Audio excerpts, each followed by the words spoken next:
Zdravím u nového videa, je to ze hry Minecraft a dneska si ukážeme karmo a děláme počátku co craftí.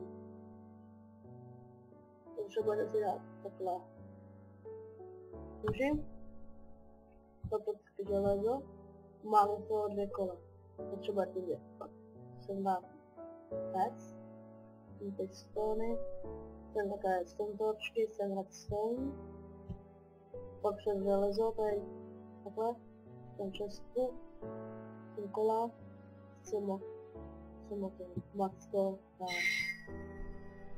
tak. Takže já jsem zde, no, a tady je uhlí, tam se auto se položí právě takhle tím, a máš internet C, a tady se vám tady to uhlí, a vám povím, že ADF to dáte E, a to je to VASD a ten také potřeba rozdílte. A teď jedete jeden blok a víc už to také to jeden blok. A když tam jsou 2, tak to už nevyjede. 2 a víc už to nevyjede.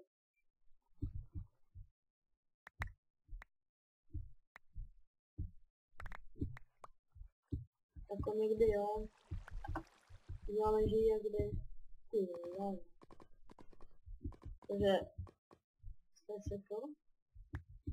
A jinak jsou autonomní čtvrky.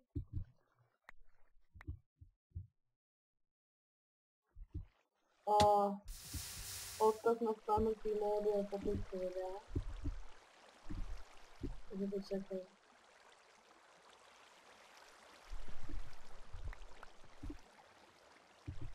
Dáme se si. A jdem. To jsem z toho tam modu všechno, takže můžete mi dát like, odběr, budu rád. Takže se mějte a já se na vás těším u dalšího videa. A tak čau.